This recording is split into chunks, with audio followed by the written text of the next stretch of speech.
ভারতীয় জনতা পার্টি এবং কেন্দ্রীয় সরকার বিজেপি সরকার বেটি পড়াও বেটি বাঁচাও এই কথাটা ফুলিয়ে ফাঁপিয়ে অনেক কিছু বলে।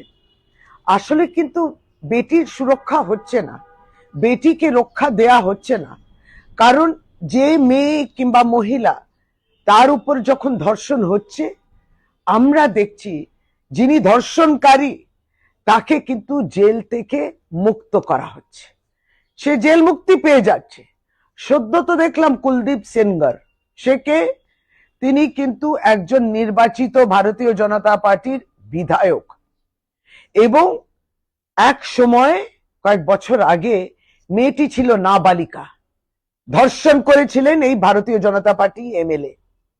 তারপর তাকে জেল পাঠানো হয়েছিল কুলদীপ সেনগারকে, কিন্তু আমরা গতকালকে দেখলাম তাকে মুক্তি দিয়ে দেয়া হলো।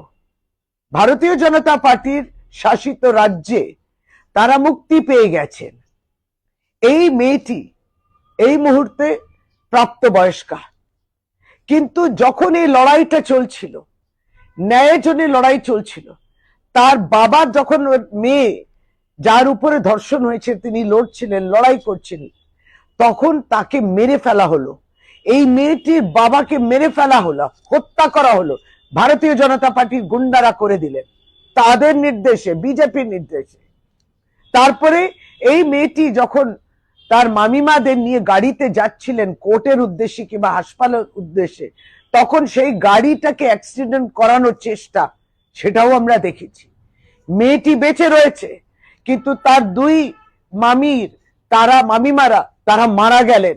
এরা মেরে ফেলতে পারে, সাক্ষীদের মেরে দেয়, যার উপর ধর্ষণ, যিনি ধর্ষিতা তাকে মেরে ফেলার চেষ্টা, আর যারা সাক্ষী তাদের মেরে ফেলার চেষ্টা। কিন্তু যিনি ধর্ষণ করেছেন তাকে জেল থেকে মুক্তি দিল। অন্যায়, অনেক বড় অন্যায়। আর ভারতীয় জনতা পার্টি নিশ্চুপ আছেন। আপনারা যে বলেছিলেন এক সময় যারা ধর্ষণ করে তারা অত্যন্ত সংস্কারী মানুষ, বিলকিস বানুর ক্ষেত্রে আমরা সেটা শুনেছিলাম। এই আরেকটা ঘটনা মধ্যপ্রদেশে হয়েছিল, শিবপুরীতে সদ্য হয়েছে।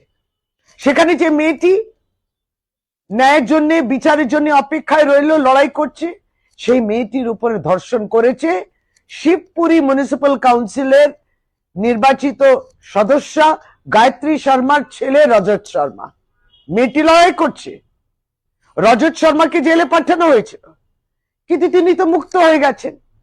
সুতরাং ভারতীয় জনতা পার্টি মেয়েদের সুরক্ষা দিতে পারে না, নারী সুরক্ষা দিতে পারে না, কিন্তু যারা নারীর উপরে নির্যাতন করেন, ধর্ষণ করেন, তাদেরকে, তাদের সাজা, এই সমস্ত শুধু দৃষ্টান্ত রাখা তো দূরের কথা, তাদেরকে সাজামুক্ত করে দেয়।